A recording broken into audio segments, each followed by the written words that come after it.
Welcome to the riskadvisor.com podcast. I'm Sal LaFreri, and I'm here with my good friend and co-host, Jim Henry. So today we're going to go into part 2 of the Common Sense series that both of us thought would be a great idea and realize we're probably going to get ourselves in a world of trouble with. Trying to make sense out of what is making sense these days. Where are we? As part 2 of this, we decided to talk about the role of the integrator. And to do that, we figured there's no one better to interview than the co-host of the show, Jim Henry. Jim, you get to be on the hot seat today. Looking forward to it. So let's just give a brief overview of what an integrator is for those that are not familiar with it. So you have security consultants who identify, a particular need.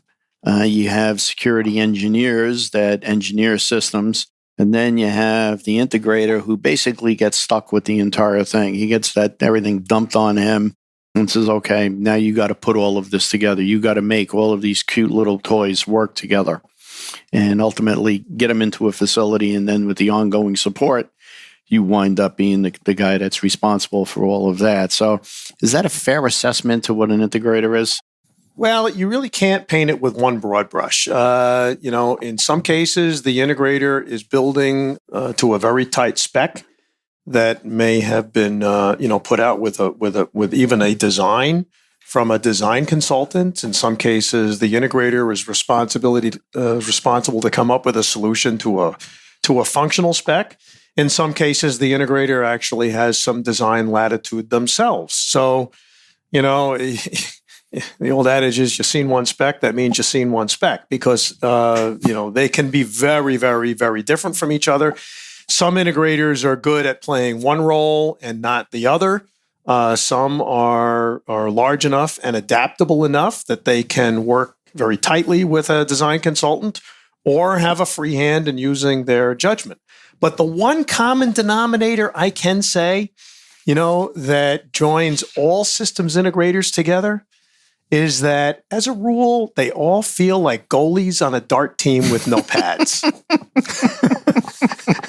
Because it is the integrator that stands between either the contracting department, which is maybe the general contractor or the end user, and completion. And anything that goes wrong, he is the first guy and easiest one to reach at the table. Well, you're the first guys to touch it, right? Because we are the last guys that touch it. That's for sure. But clearly, the last. In the immortal words of a good friend of mine, Phil Aronson, he said, the integrator is the trade that it's the last one in, and we never leave because these systems all require maintenance and what have you. And as much as the construction industry tries to classify us as a trade, just like plumbing and electrical and whatnot. Electronic security, very, very software centric now. It's not hardware. It's not just about hanging devices. It's about how these devices, communicate with each other, and very often, and I've been on multiple seminars on this and in conferences and what have you, about the difficulty the integrator has being the recipient of sometimes a partial design by a consultant who is then excused by the general contractor because they don't want to pay the consultant to be on the project for the entire time. They turn it over to the integrator. The integrator's told, you got to get $100,000 out of this $500,000 job, right? The integrator is left to his own devices on how best to do that. Well, do you skinny up on the backbone? Do you eliminate devices? Do you do a little of both? And without the end user and the consultant being party to that conversation, whatever decision the integrator makes will be torpedoed as being the wrong one or self-serving. So it's a real challenge. And then, of course, the consultant comes back and the consultant, to do the acceptance test. And he looks around and he goes, what happened to my job? And he looks at the integrator like, what the hell did you do? So, you are clearly, you're damned if you do and damned if you don't. The experienced integrators learn from those harrowing experiences and are wise enough to defend themselves or to qualify those decisions as not as being maybe the least of bad of all the bad options, but try to make sure that they're presenting the pros and cons of of certain decisions, so at least it's memorialized in those meetings or descoping meetings that they're having, so that if there is some question later on that conveniently other stakeholders have forgotten or eliminated, that you have the minutes of those meetings that you proactively share to memorialize those decisions, so that you aren't second guessed going forward. Well, how many times does that happen when you just sit in a meeting and they just, even in the beginning, when you sit there and you go in as a consultant and you make all these recommendations and they just start wiping stuff off even before they get it to the actual spec, and then you come back later on and then you realize, oh, gee, why wasn't this there? It's like, well, you cut it. Well, no, I didn't. Yeah, you did. Very short memories. So, no, the integrator, I learned, even though I went to school for electrical engineering and, I figured I was in a trade, I learned very early on and was taught well by my dad and my uncles. You almost have to act like an attorney and a stenographer in those meetings, memorializing who said what to whom, and what was recommended and what have you. And, you should, even if it's a recommendation that is, that may take money out of your pocket, you need to, because at the end of the day, being a trusted advisor is the biggest asset that you have. You are not just a means to buy stuff. You are bringing in the wisdom of how to deploy the solutions. Manufacturers make a lot of good equipment. Some of them are good fits for projects. Some of them are not. But it's the responsibility of the integrator who wants to be around for many, many decades to understand the nature of the business of their customers, understand how they're going to be using these systems. Is it a wise deployment? Do they have the staffing to be able to utilize these solutions? Or is it just a boatload of bells and whistles that are never going to get used? And all they really want to do is open and close the doors and be able to pull video, if if they have an incident, which is, not wrong in and of itself, that you really need to understand what the application is. And, and sometimes manufacturers, there's good and bad in everybody. There's good and bad in integrators, good and bad in manufacturers, good and bad in consultants. And the bottom line is that, you really need to look at holistically at it from the end user's point of view. It is very helpful to have the end user understand by dialogue with the consultant and even at times from the GC that this is not a spectator sport. The end user at the end of the day is the one that is going to make use of this system and get beneficial use from it. And they should not, basically, turn those decisions off to others, on their behalf, because at the end of the day, they're the only ones that are really there, looking out for their own best interests. How many times have we seen it where the consultant comes in and says something, makes the recommendation, and then all of a sudden the job gets turned over to the GC, and the client, more times than not, will have either a developmental section or a construction division or something where it falls out of. So you're consulting to the C-level person who says that, yes, they want to have this, and you come up with this agreement, and all of a sudden they hand it off to development, and development winds up bringing in the GC, and before you know it, you've lost contact with what they wanted to do. And you go back to, development and you say, look, we need to have explosive detection capability, or we need to have, whatever we're looking for. And they turn around and say, yeah, I'm not sure we're going to get that. It's not in the budget. You go, yeah, but the guy who you report to said that he wanted that. Yeah, well, we're just not going to be doing that. We just don't have the budget. And then you have the third leg of the stool, which is the operations folks. That generally is the true customer, in the long run for the integrator, and they are often not even invited to the table. That's the major problem. Yeah.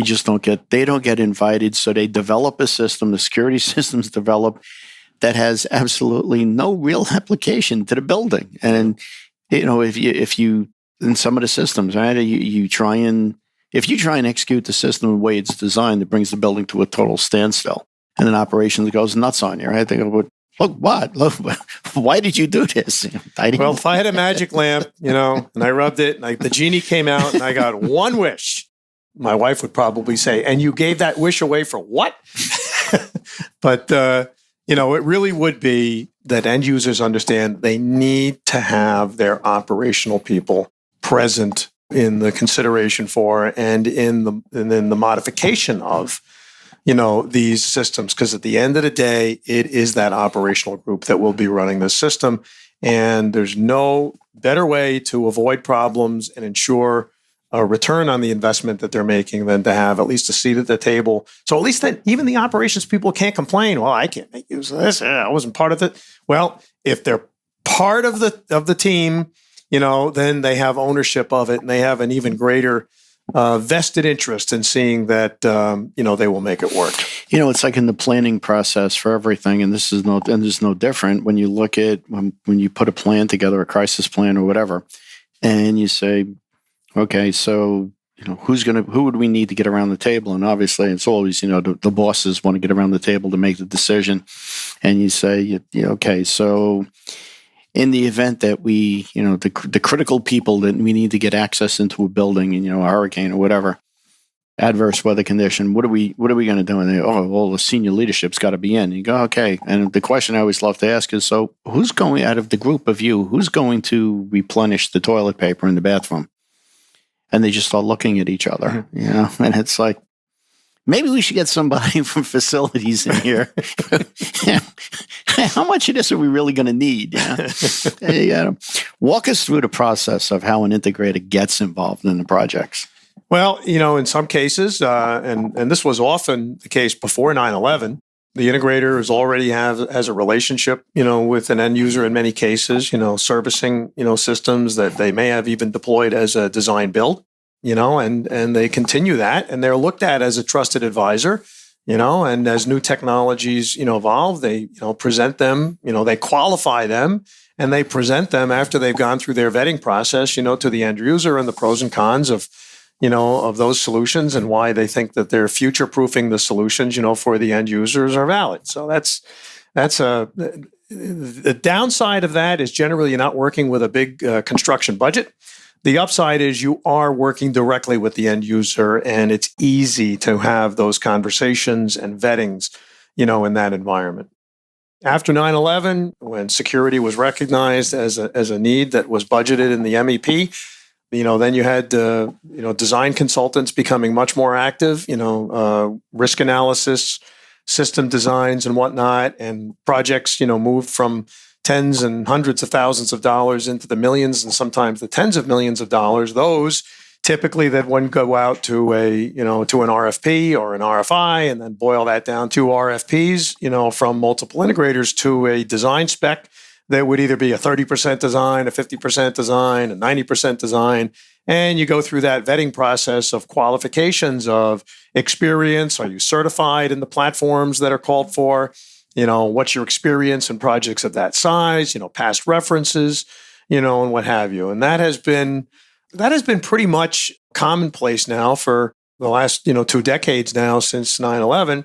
We're moving into a little bit of a different environment now where, we're seeing compliance starting to come out first on the FedGov side with cyber driving a different set of requirements and expertise that are required of the integrator than what seemed hard at the time, but was really in retrospect a lot easier. Just understanding, the electronic systems that you were deploying and how to make use of them. Now you have to be far more conscious, of the ramifications and the exposure, of those solutions. And if you're using networks other than what you are deploying for the solution, that's an awareness that you need to make sure the end user understands, and risks that the end user understands that you can only, to a degree, control. But if there are hard specifications there, for products that are not hardened and are vulnerable, and if they are not maintained and what have you, there is risk to your electronic security systems from a cyber perspective. And as an old school electronic security guy, I'd be the first to tell any end user, the threat to your systems are much greater from a cyber threat than, in the old cases, we used to just say a door forced open. Somebody takes a door to get into a cart, you put a chock in the door, and now people come and go. Well, the damage that you can do through a cyber breach is far more extensive than that. All right. When the next two sections we want to get into is about research and evaluation. And that's one particular topic that I'm really interested in hearing what you got to say. But before we get into that, I want you to know that you are listening to the Risk Advisor podcast hosted by Jim Henry and me, Sal LaFreary. We're going to ask you to download and subscribe to the show and rate us on iTunes or your favorite podcast platform.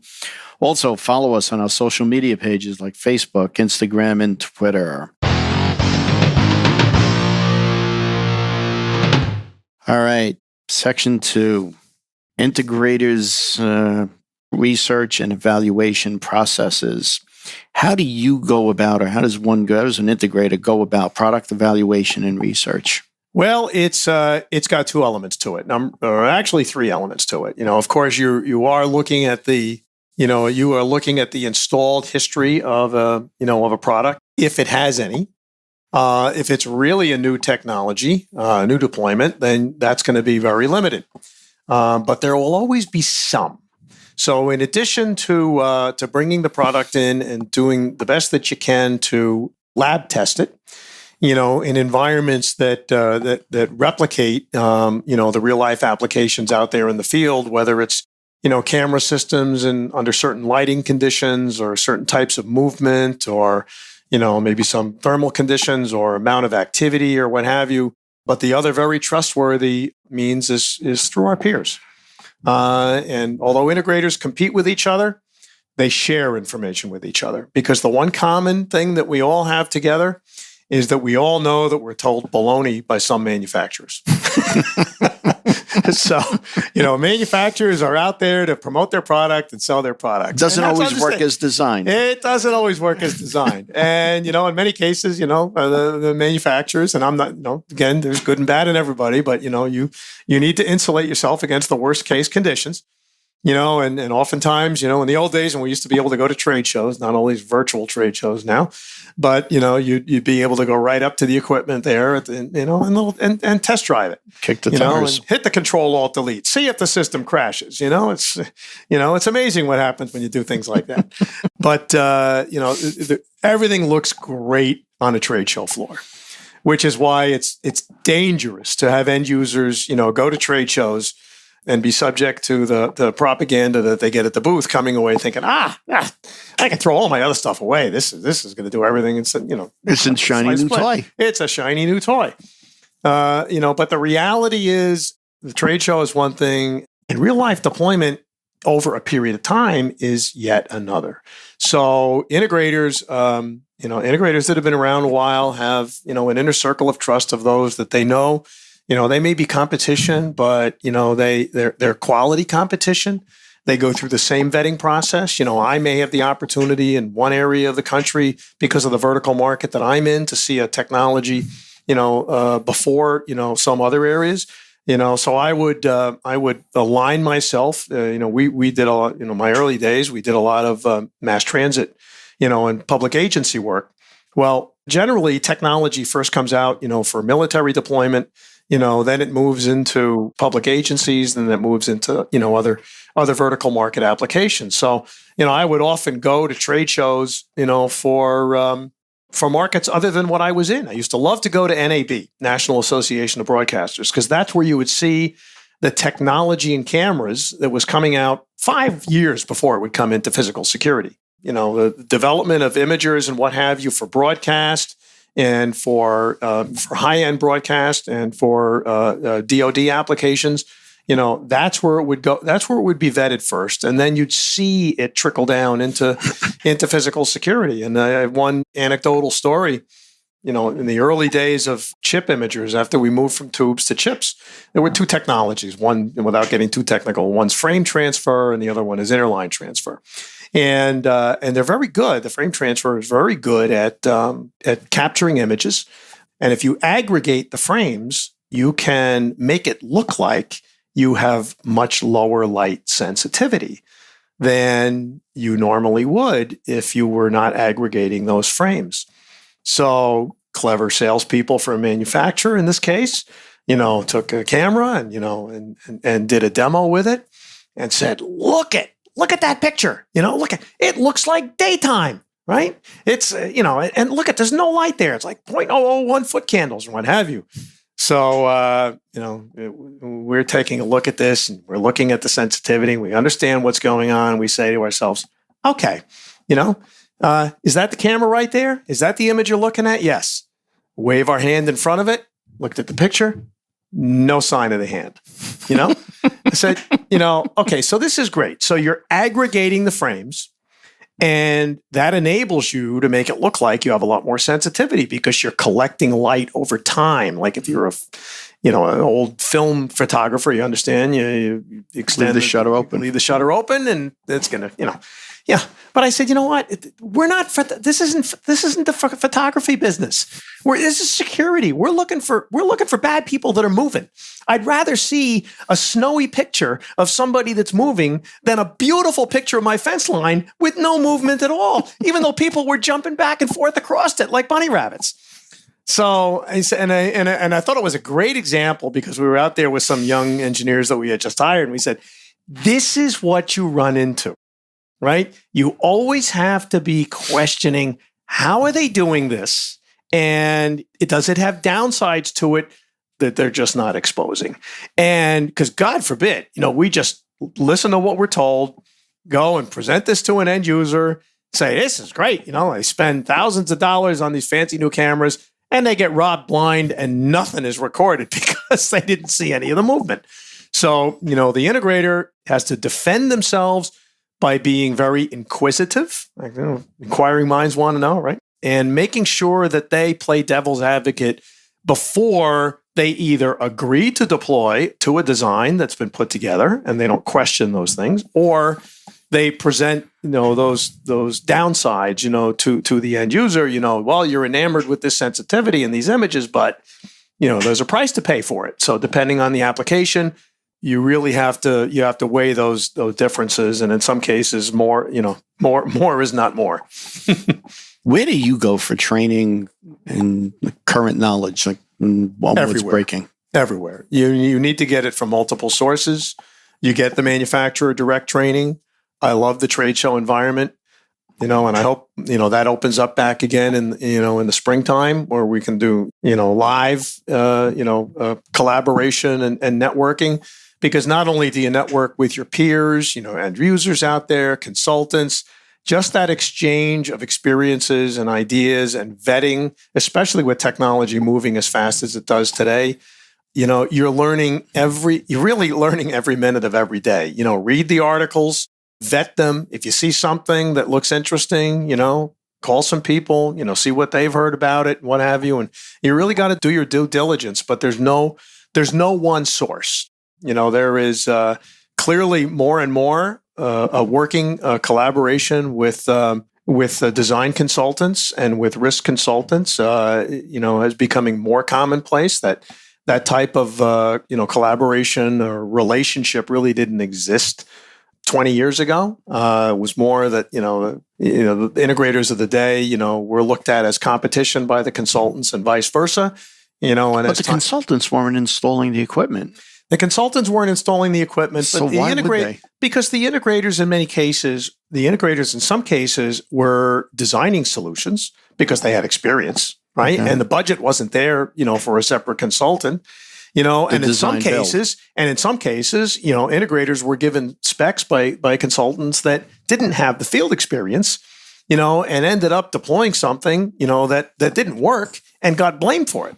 So then they looked with suspicion, at the consulting community, and like it's what anything else, there's good and bad, but having the opportunity to have a collaborative dialogue as part of a team with the end user, the consultant, and the manufacturer and the integrator, and that really is the foundation of why Ray Coulomb started Security Specifiers, well over a decade ago now, and I think that's been an increasingly warm relationship between consultants and integrators that see the value that each bring to the table. Well, it takes away the whole design build, competition in there, right? So Right. an integrator comes in and wants to do a design build. We don't need the consultant. Good integrator, but an integrator can provide their constructive perspective to an open-minded consultant that doesn't have the benefit of that field experience, and that really is the best of all possible worlds. All right. In the next section, we're going to get into solutions. But first, just to remind everyone that you're listening to the Risk Advisor podcast, hosted by Jim Henry and me, Sal LaFurry. We're going to ask you once again to please download and subscribe to the show and give us a rating on your favorite podcast platform. Also, please remember to follow us on social media pages like Facebook, Instagram, and Twitter. Okay, let's get into section 3, and that's going to be solutions. So one of the things that people say about you personally is that you just seem to have this great ability to see what's coming in the future.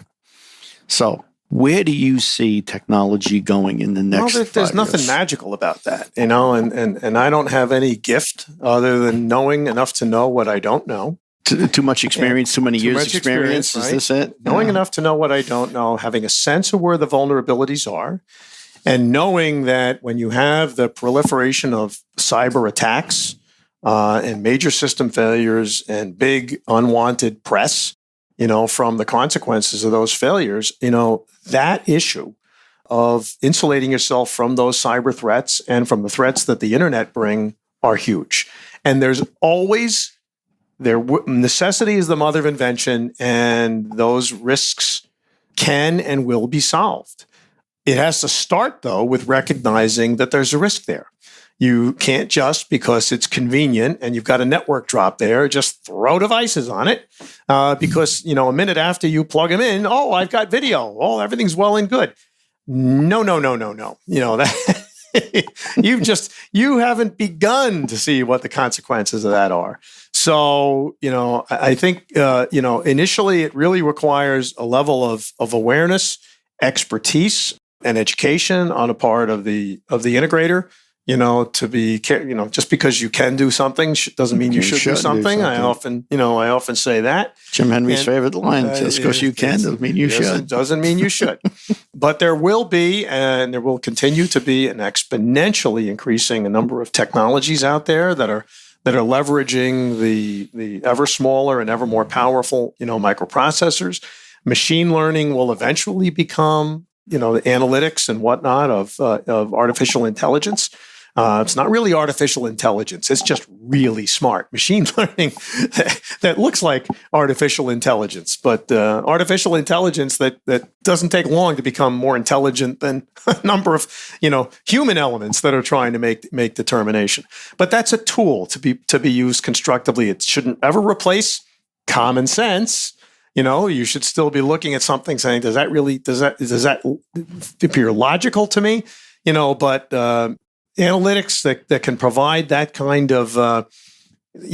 of data to collaborate and corroborate, with your common sense can make you much more, responsive to a solution rather than, sitting there trying to discern, anomalies, within a picture or to correlate what's going on between multiple scenes at the same time. So, I really do think that the movement of this intelligence and the analytics, the processing, in some cases even the storage, out to the edge is going to continue.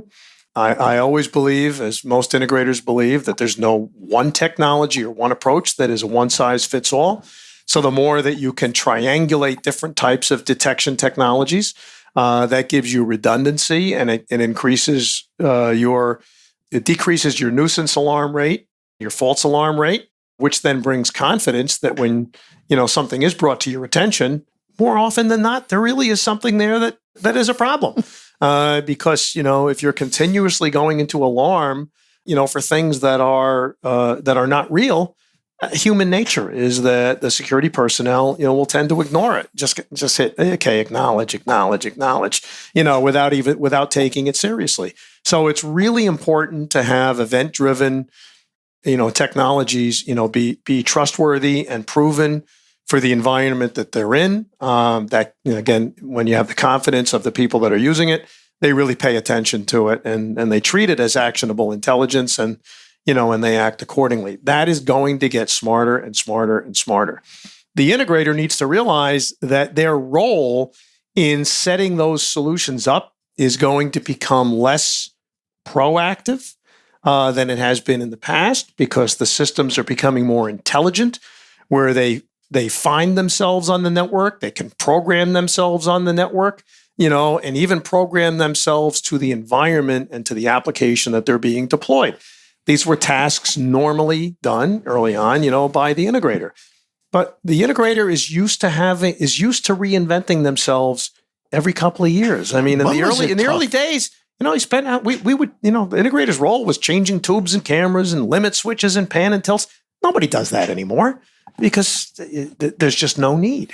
So you have to be open to that change. Is today's technology make it more difficult or less difficult to be an integrator? Both. It's both. Okay. If you aren't educated on today's technology and where it's going, it can be overwhelming. If you are, you can leverage it from a sales and marketing perspective, because you can speak intelligently to that, to the consultants and to the end users, to give them a comfort level, that you're not just receiving something, opening it up and reading the instructions and then deploying according to the way that's instructing you. And it's really key. And I think, there is a movement within consultants to understand that level of experience, expertise, and training and certification on behalf of the integrators is actually something to be vetted when you are selecting, an integrator. And that really should be considered a value point, as much or more so even than past experience with other technologies. You mentioned earlier about edge devices. We had a show about it recently, talking about technology going to the edge. Where do you see the integrated role going if edge devices actually do become the norm? And all indication is that that's what is going to occur. How does that affect the integrator's role? Well, it's in one area, it's scary because a lot of the hardware infrastructure that the integrator has sold and maintained in the past, servers, panels, what have you, sometimes storage arrays, that's going to go away. But you can't deny that as the systems can be proven to be hardened against threats, which is really what drove maintaining a lot of on-premise systems earlier on, because there was fear, of pumping everything up to the cloud over the internet. And, can we really trust that? But as that is being addressed now by newer technologies and by wireless solutions, in some cases, private, cellular networks and whatnot that keep you completely off of the internet, your role is going to change. You're going to be your services are going to turn more, into being a solutions advocate, being able to support the application and the utilization and the management, of those solutions. You will become less hardware intensive, but IT went through this and is going through it again. I mean, IT 20 years ago, differentiated themselves from the security systems integrator, which largely relied on the margin of sale of hardware, for their profit to support, the training and education, of their staff. And IT basically said, you know what, it's all about the knowledge and the programming and the setup and the support, and there's very little margin on the equipment. Well, security is following that same evolution model that IT has already gone through, and IT now is going through it again because they also are going through an experience where these on-site server farms and what have you and storage farms, they're moving virtual. So in both cases, it's going to be the managed services and the wisdom of what to deploy and how to configure it and how to support the end user's education process of utilizing those systems is going to be their role. Last question before we close. If the systems are becoming as technically savvy and smart or intelligent as we understand they can be. Does the technician, the service technician, do they actually have a future role? Because it's plug and play devices, and the device is telling you when it's sick and it's got to come off. What happens to the technician? Their role changes, but I don't ever see that level of technical expertise, being completely supplanted. It will morph into a different form. But overall, what is at risk is, our staff that are more menial tasks, just running around and, validating that a device is there and doing a little checkbox of where devices are and what have you. But it will elevate. I think that the integrator's role is it's in a broad sense, it's just moving from blue collar to white collar. And it's going to be much more of a profession going forward than a trade. So, there is a challenge there and an opportunity, for those that may have been in a different capacity or working for systems integrators, but are looked at as trusted advisors, to their end users, because when they have a problem, they always respond. And if they are open to, the continued education and adapting, and augmenting their knowledge base, to the newer solutions, there'll always be a need, always be a position for them. All right. Well, you've been listening to the Risk Advisor podcast hosted by Jim Henry and myself, Sal LaFreri. We're going to ask you to subscribe to this show and please like us on our social media sites like Facebook, Instagram, and Twitter. If you're interested in having one or both of us speak at an upcoming event or would like to consult with us, please go to our webpage at theriskadvisor.com to be able to set that up. Also, if you happen to know someone that would make a great guest, please go to the webpage, theriskadvisor.com, to make your suggestion. Remember, you can hear the show on your favorite podcast platform, YouTube, and of course, stream it at theriskadvisor.com. Thanks again for listening, and we hope you tune in next week.